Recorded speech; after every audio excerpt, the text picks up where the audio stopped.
Mr. John, Mr. Scow, and to all of the members of the Nobel Committee, ladies and gentlemen.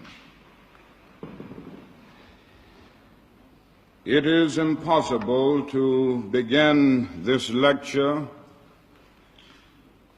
without again expressing my deep appreciation to the Nobel Committee of the Norwegian Parliament for bestowing upon me and the civil rights movement in the United States such a great honor. Occasionally in life there are those moments of unutterable fulfillment which cannot completely be explained by those symbols called words. Their meaning can only be articulated by the inaudible language of the heart. And such is the moment I am presently experiencing. I experience this high and joyous moment not for myself alone, but for those devotees of nonviolence who have moved so courageously against the ramparts of racial injustice and who in the process have acquired a new estimate of their own human worth. Many of them are young and cultured. Others are middle-aged and middle class. The majority are poor and untutored. But they are all united in the quiet conviction that it is better to suffer indignity than accept segregation in humiliation. They are the real heroes of the freedom struggle. They are the noble people for whom I'd accept the Nobel Peace Prize. I would like to say also that it is a happy experience to know that so many friends who have worked closely with me over the last few years in this struggle were willing to go into their pocketbooks and their means and their humble financial situations to come to Oslo to be a part of this experience. And naturally it is a great pleasure and privilege to have my devoted wife, my mother and father, my sister and brother, and among the many other friends, my close associate, the one who has been the dearest friend to me in this struggle, Ralph David Abernathy.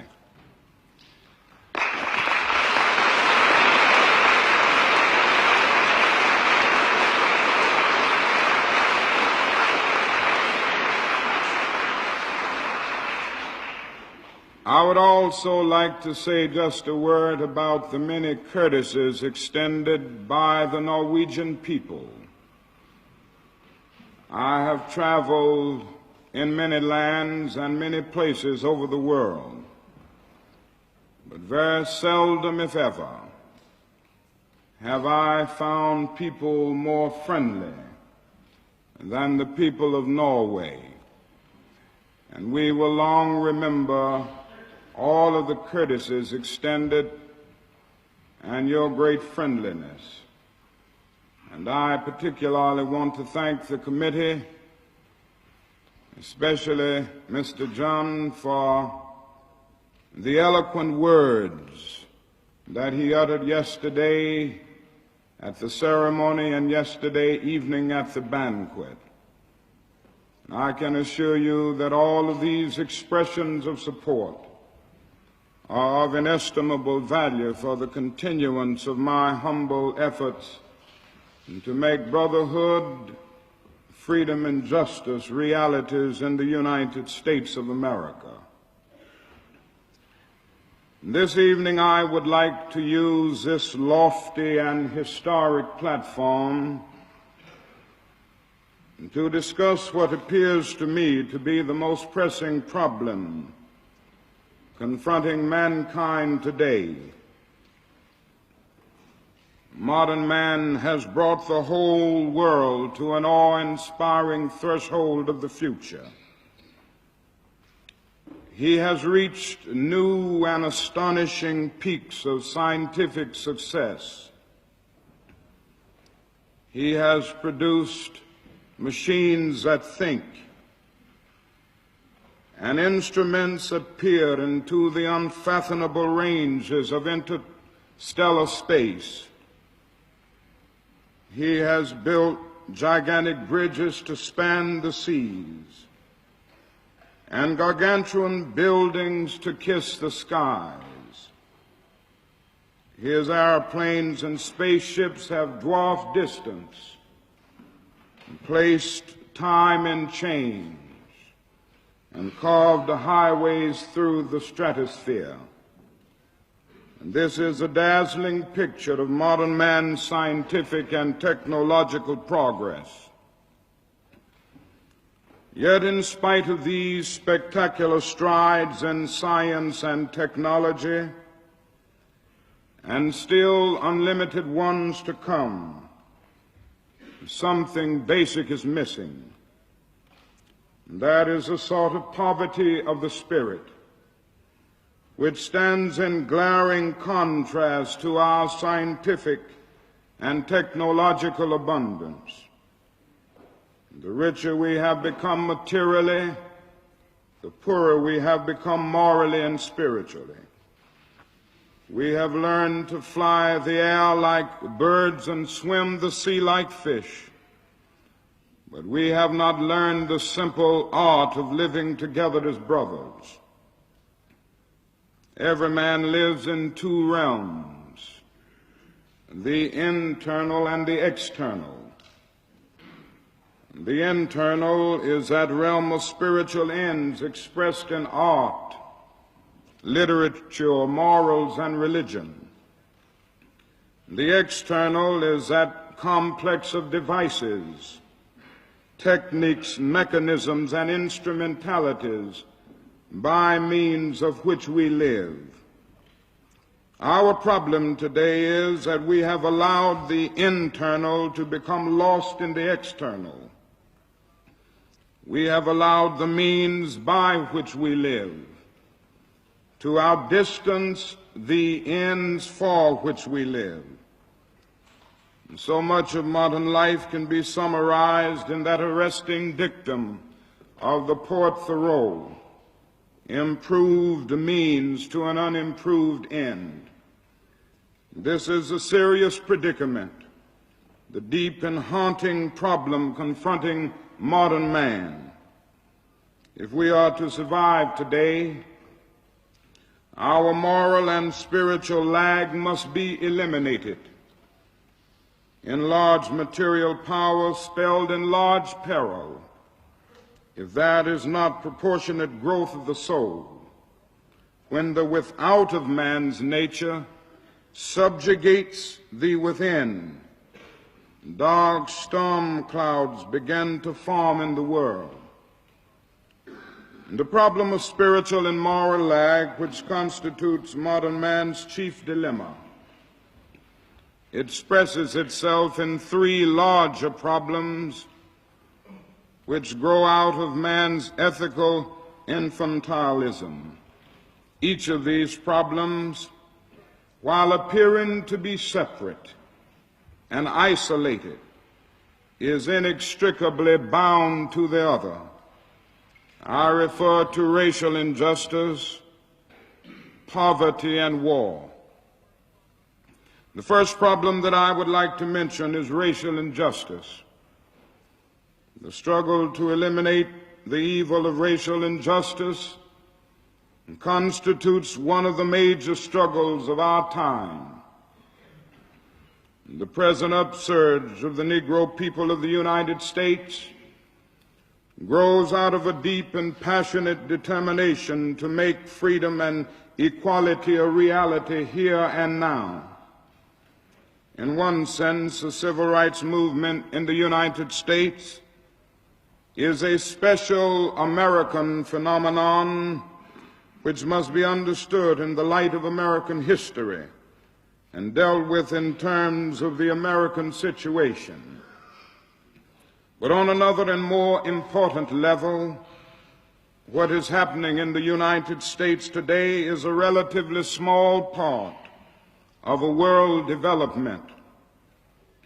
We live in a day, says the philosopher Alfred North Whitehead, when civilization is shifting its basic outlook, a major turning point in history, where the presuppositions on which society is structured are being analyzed, sharply challenged, and profoundly changed. What we are seeing now is a freedom explosion, the realization of an idea whose time has come, to use Victor Hugo's phrase. The deep rumbling of discontent that we hear today is the thunder of disinherited masses rising from dungeons of oppression to the bright hills of freedom.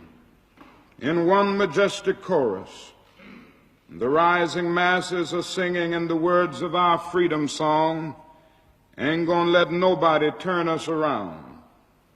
All over the world like a fever, the freedom movement is spreading in the widest liberation in history. The great masses of people are determined to end the exploitation of their races and their lands. They are awake and moving toward their goal like a tidal wave. You can hear them rumbling in every village street, on the docks and the houses, among the students in the churches and at political meetings. Historic movement was for several centuries that of the nations and societies of Western Europe out into the rest of the world in conquests of various sorts. That period, the era of colonialism, is at an end. East is meeting West. The earth is being redistributed. Yes, we are shifting our basic outlooks. Now, these developments should not surprise any student of history. Oppressed people cannot remain oppressed forever. The yearning for freedom eventually manifests itself. The Bible tells a thrilling story of how Moses stood in Pharaoh's court centuries ago and cried, "Let my people go."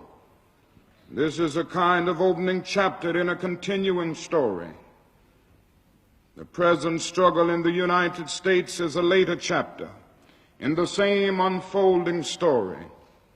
Something within has reminded the Negro of his birthright of freedom, and something without has reminded him that it can be gained, consciously or unconsciously. He has been caught up by the zeitgeist, and with his black brothers of Africa and his brown and yellow brothers in Asia, South America, and the Caribbean, the United States Negro is moving with a sense of great urgency toward the promised land of racial justice. Fortunately, some significant strides have been made in the struggle to end the long night of racial injustice. We have seen the magnificent drama of independence unfold in Asia and Africa. Just 30 years ago, there were only 3 independent nations in the whole of Africa. But today, 35 African nations have risen from colonial bondage. In the United States, we have witnessed the gradual demise of the system of racial segregation. The Supreme Court's decision of 1954, outlawing segregation in the public schools, gave a legal and constitutional death blow to the whole doctrine of separate but equal. The court decreed that separate facilities are inherently unequal, and that to segregate a child on the basis of his race is to deny that child equal protection of the law.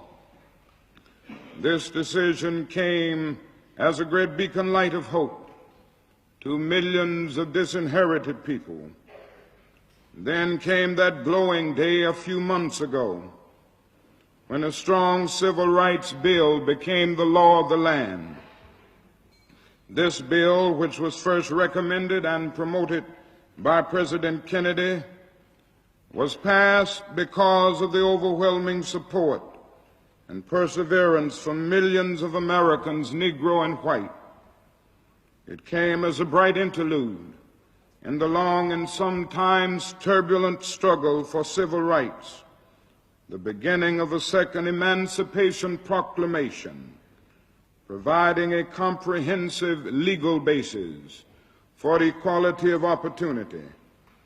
Since the passage of this bill, we have seen some encouraging and surprising signs of compliance.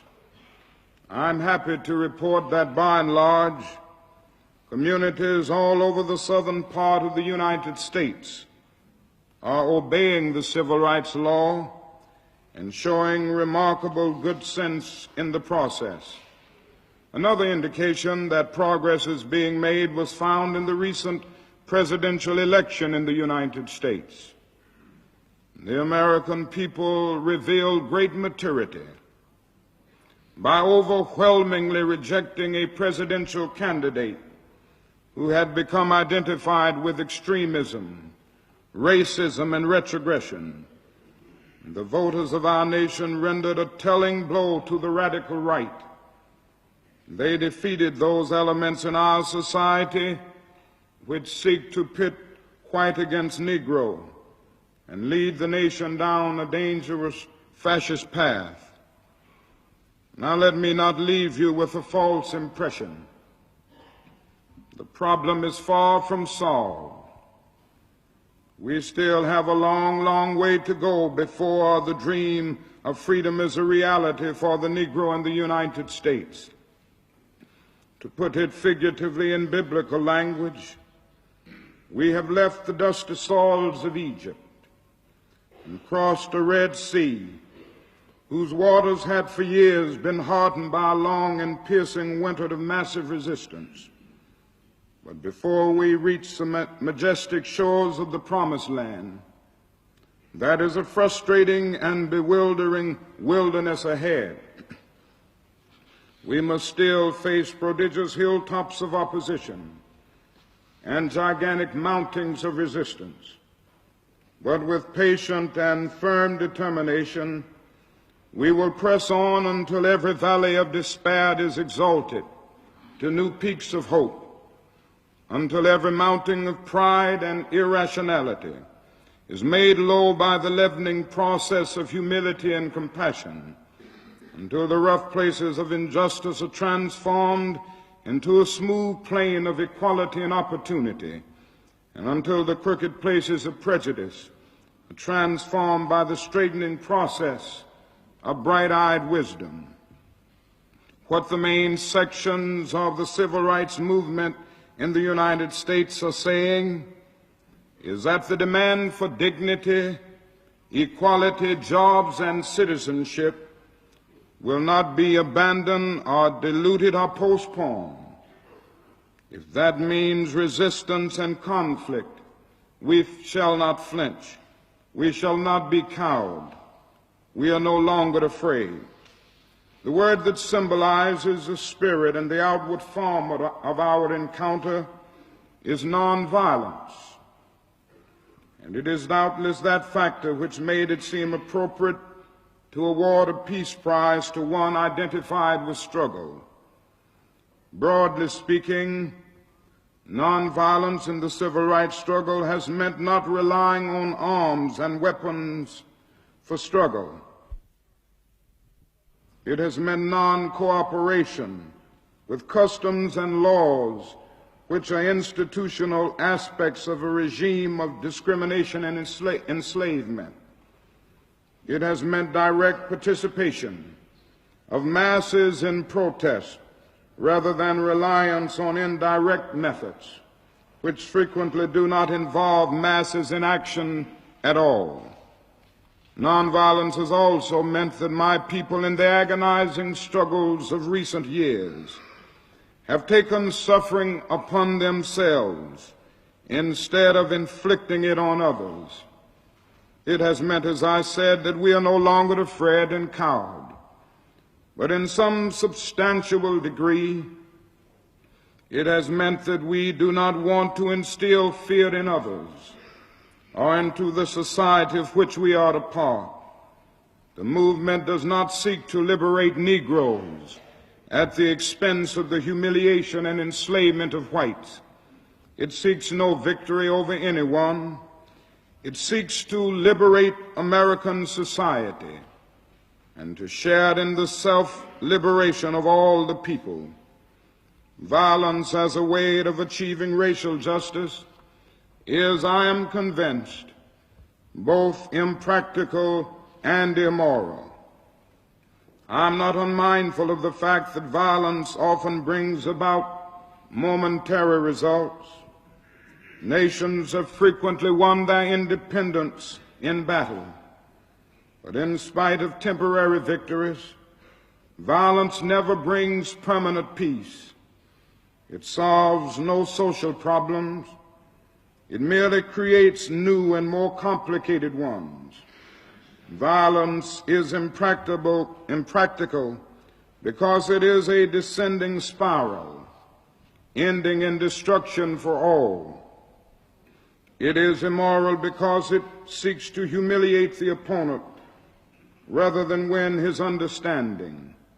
It seeks to annihilate rather than convert.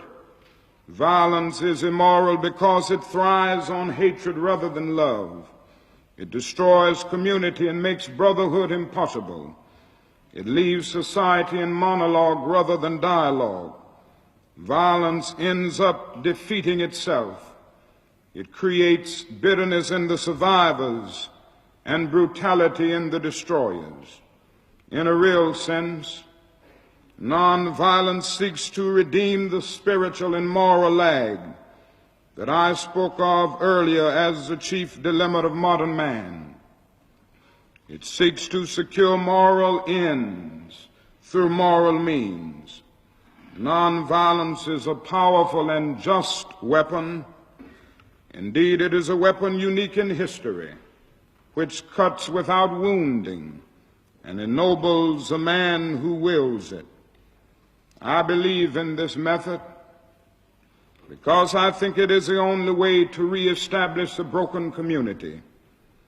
It is a method which seeks to implement the just law by appealing to the conscience of the great decent majority who, through blindness, fear, pride, and irrationality, have allowed their consciences to sleep.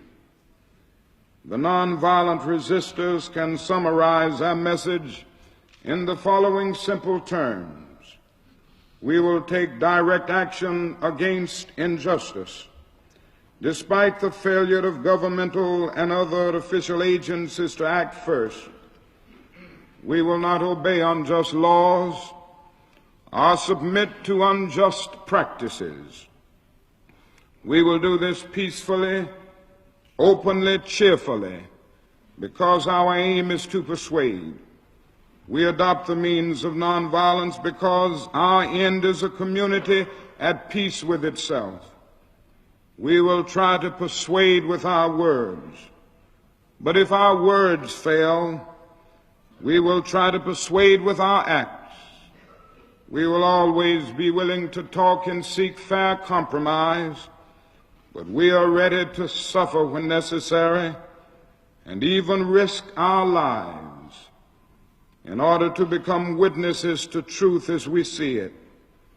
This approach to the problem is not at all without successful precedent. It was used in a magnificent way by Mohandas K. Gandhi to challenge the might of the British Empire and free his people from the political domination and economic exploitation inflicted upon them for centuries. He struggled only with the weapons of truth, soul force, non-injury, and courage. In the past 10 years, unarmed, gallant men and women of the United States have given living testimony to the moral power and efficacy of nonviolence. By the thousands, faceless, anonymous, relentless young people, black and white, have temporarily left the ivory towers of learning to storm the barricades of bias. And their courageous and disciplined activities have come as a refreshing oasis in a desert sweltering with the heat of injustice. They have taken our whole nation back to those great wells of democracy which were dug deep by the founding fathers in the formulation of the Constitution and the Declaration of Independence. One day all of America will be proud of that achievement. I'm only too well aware of the human weaknesses and failures which exist, the doubts about the efficacy of nonviolence, and the open advocacy of violence by some, but I am still convinced that nonviolence is both the most practically sound and morally excellent way to grapple with the age-old problem of racial injustice. A second evil which plagues the modern world is that of poverty. Like a monstrous octopus, it projects its nagging, prehensile tentacles in lands and villages all over the world. Almost 2/3 of the peoples of the world go to bed hungry at night. They are undernourished, ill-housed, and shabbily clad. Many of them have no houses or beds to sleep in. Their only beds are the sidewalks of the cities and the dusty roads of the villages. Most of these poverty-stricken children of God have never seen a physician or a dentist. This problem of poverty is not only seen in the class division between the highly developed industrial nations and the so-called underdeveloped nations. It is seen in the great economic gaps within the rich nations themselves. Take my own country, for example. We have developed the greatest system of production that history has ever known. We have become the richest nation in the world. Our national gross product this year will reach the astounding figure of almost $650 billion. Yet at least 1/5 of our fellow citizens, some 10 million families, comprising about 40 million individuals, are bound to a miserable culture of poverty. In a sense, the poverty of the poor in America is more frustrating than the poverty of Africa and Asia.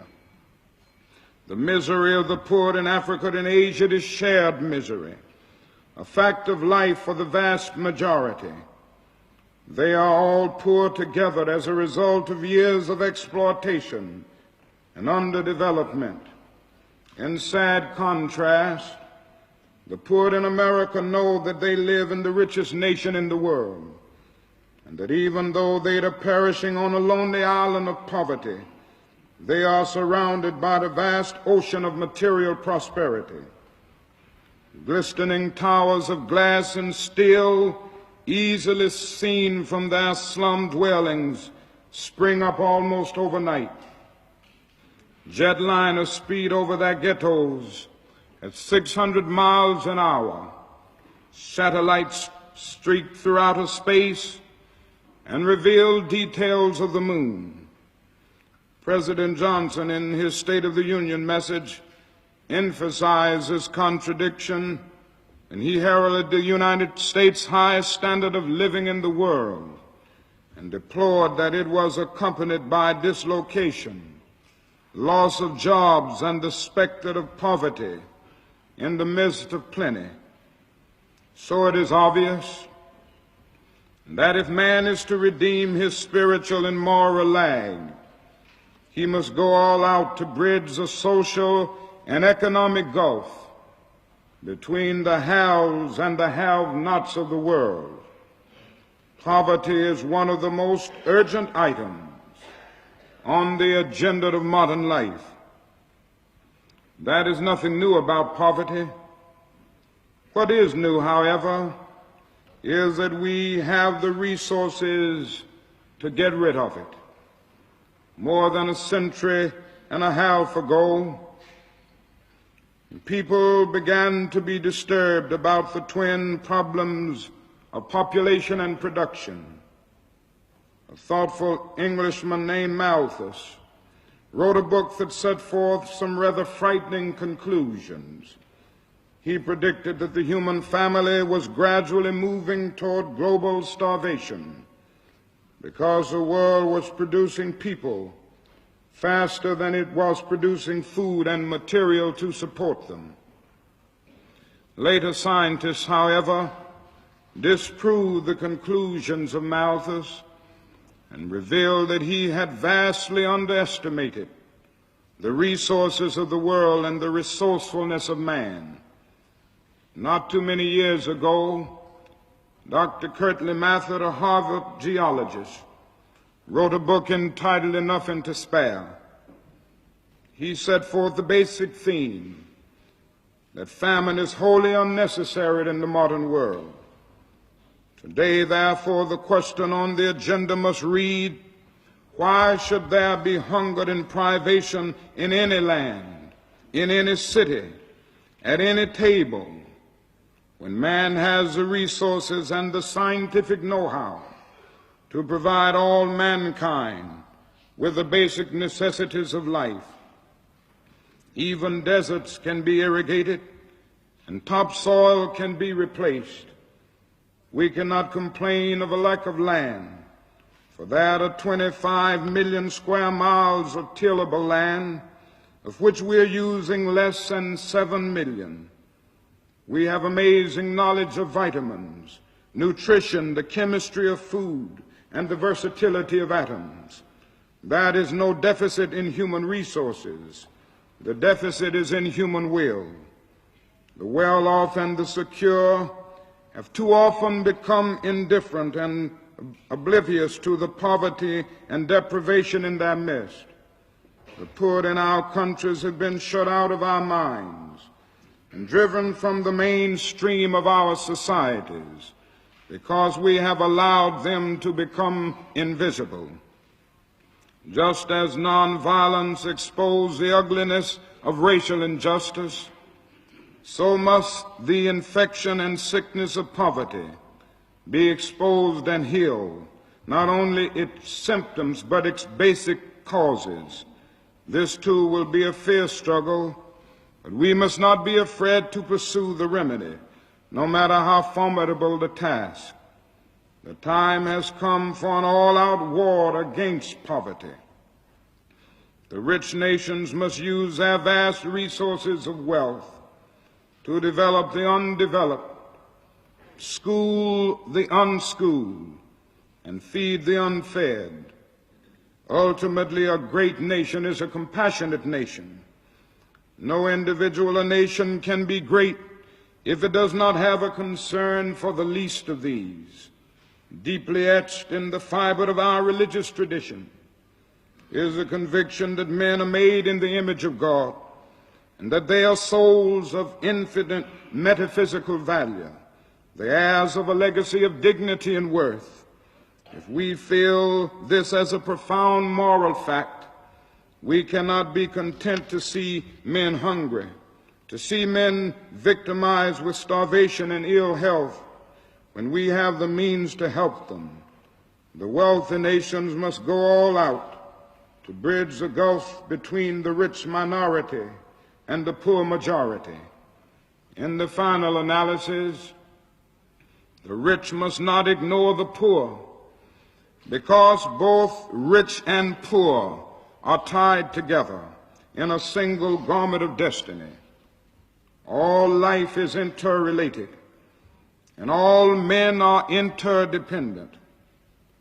The agony of the poor diminishes the rich, and the salvation of the poor enlarges the rich. We are inevitably our brother's keeper because of the interrelated structure of reality.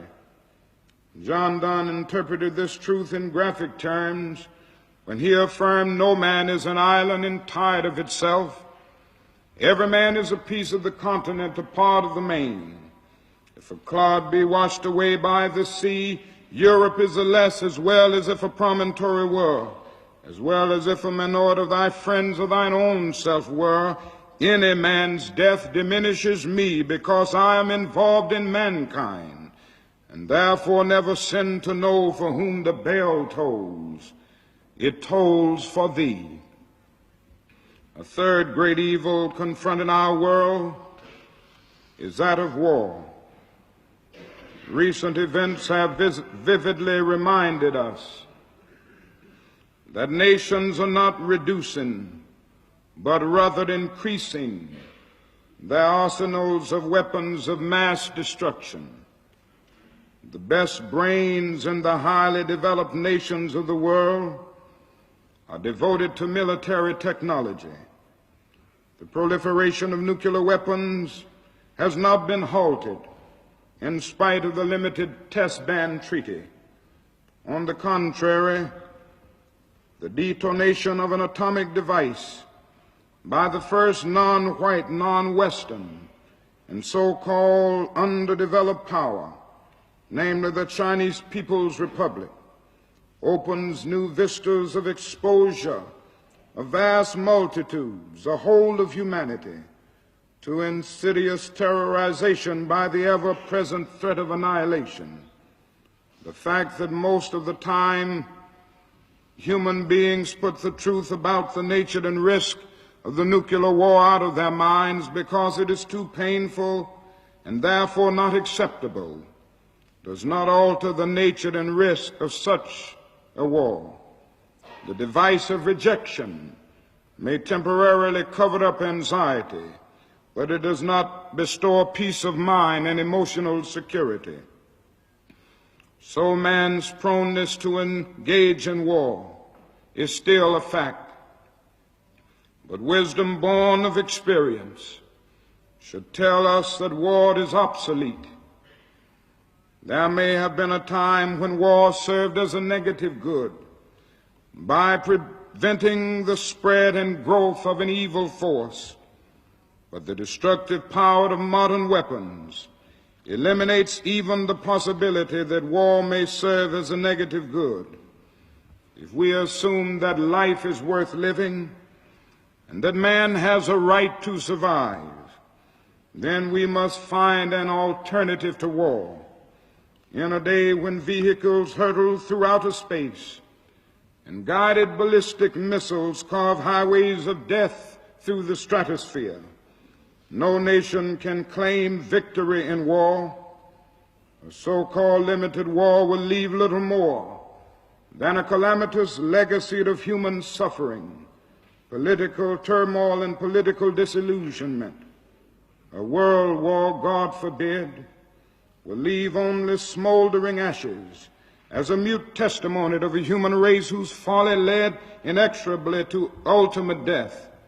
And so if modern man continues to flirt unhesitatingly with war, he will transform his earthly habitat into an inferno such as even the mind of Dante could not imagine. Therefore, I venture to suggest to all of you and all who hear and may eventually read these words that the philosophy and strategy of nonviolence become immediately a subject for study and for serious experimentation in every field of human conflict, by no means excluding the relations between nations.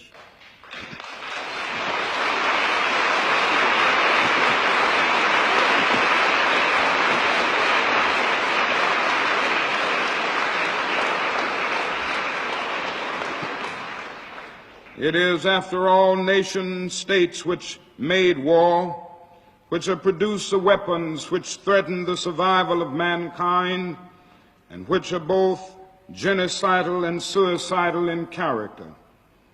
Here also we have ancient habits to deal with, vast structures of power, indescribably complicated problems to solve. But unless we abdicate our humanity altogether and succumb to fear and impotence in the presence of the weapons we have ourselves created, it is imperative and urgent to put an end to war and violence between nations, as it is to put an end to racial injustice. Equality with whites will hardly solve the problems of either whites or Negroes if it means equality in a society under the spell of terror and a world doomed to extinction. I do not wish to minimize the complexities of the problems that need to be faced in achieving disarmament and peace. But I think it is a fact that we shall not have the will, the courage, and the insight to deal with such matters unless in this field we are prepared to undergo a mental and spiritual re-evaluation, a change of focus, which will enable us to see that the things which seem most real and powerful are indeed now unreal and have come under the sentence of death. We need to make a supreme effort to generate the readiness, indeed the eagerness, to enter into the new world which is now possible, the city which hath foundations, whose builder and maker is God. We will not build a peaceful world by following a negative path. It is not enough to say we must not wage war. It is necessary to love peace and sacrifice for it. We must concentrate not merely on the negative expulsion of war, but on the positive affirmation of peace. And that is a fascinating little story that is preserved for us in Greek literature about Ulysses and the sirens. The sirens had the ability to sing so sweetly that sailors could not resist steering toward their island. Many ships were lured upon the rocks, and men forgot home, duty, and honor as they flung themselves into the sea to become embraced by arms that drew them down to death. Ulysses, determined not to be lured by the sirens, first decided to tie himself tightly to the mast of his boat, and his crew stuffed their ears with wax. But finally he and his crew learned a better way to save themselves. They took on board the beautiful singer Orpheus, whose melodies were sweeter than the music of the sirens. When Orpheus sang, who bothered to listen to the sirens? And so we must fix our visions not merely on the negative expulsion of war, but upon the positive affirmation of peace. We must see that peace represents a sweeter music, a cosmic melody that is far superior to the discords of war. Somehow we must transform the dynamics of the world power struggle from the negative nuclear arms race, which no one can win, to a positive contest to harness man's creative genius for the purpose of making peace and prosperity a reality for all of the nations of the world. In short, we must shift the arms race into a peace race.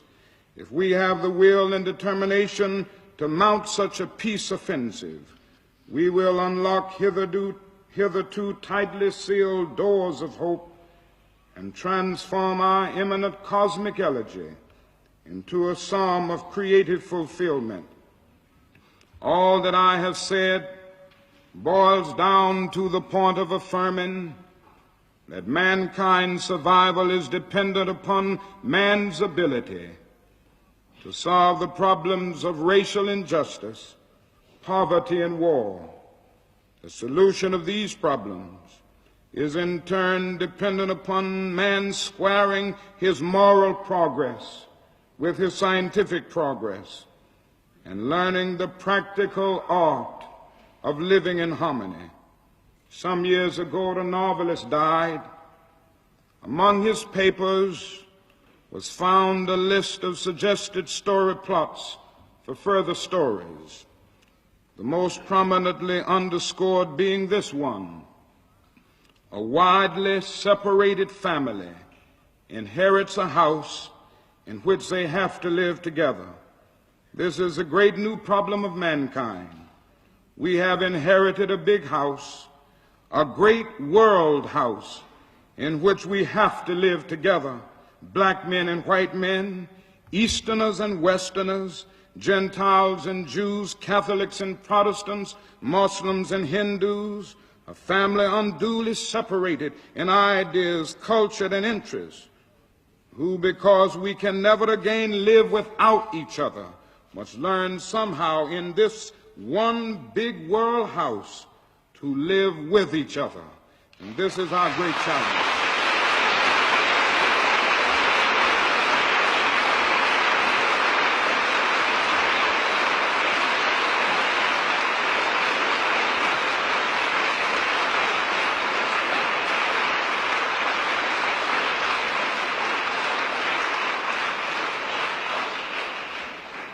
This means that more and more our loyalties must become ecumenical rather than sectional. We must now give an overriding loyalty to mankind as a whole in order to preserve the best in our individual societies. This call for a worldwide fellowship that lifts neighborly concern beyond one's tribe, race, class, and nation is in reality a call for an all-embracing and unconditional love for all men.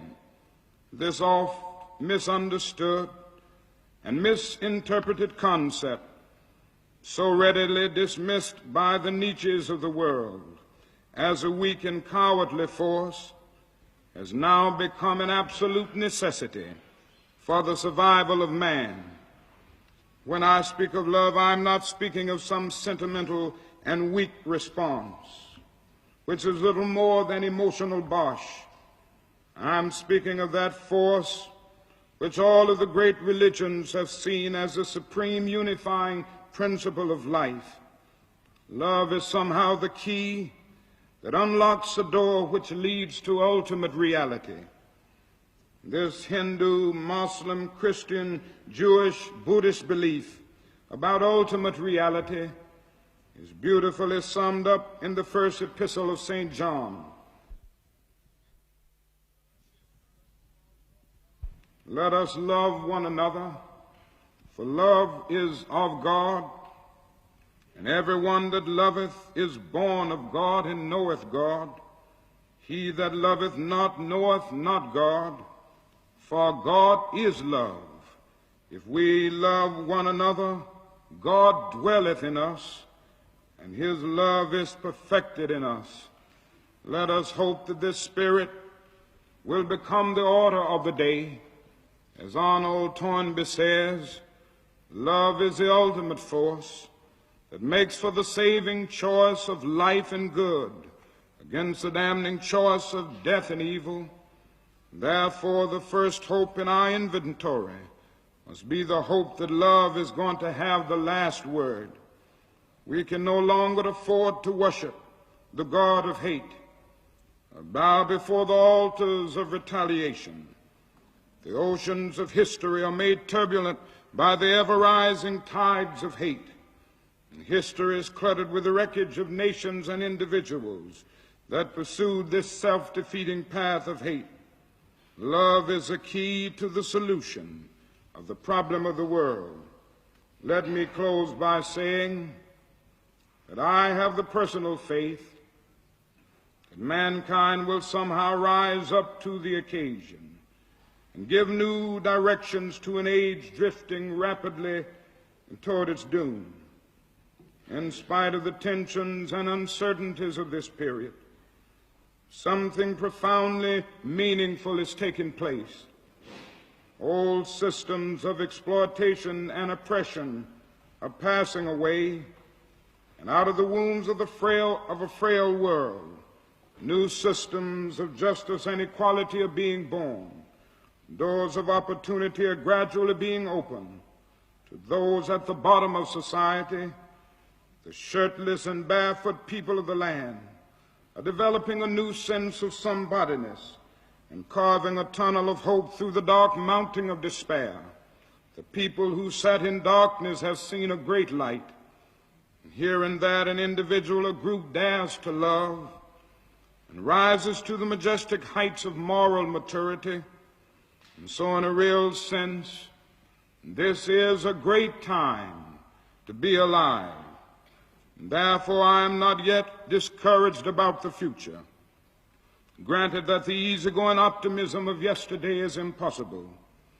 Granted that those who pioneered in the struggle for peace and freedom will still face uncomfortable jail cells, painful threats of death, and they will still be battered by the storms of persecution, leading them to the nagging feeling at times that they can no longer bear such a heavy burden, and the temptation of wanting to retreat to a more quiet and serene life.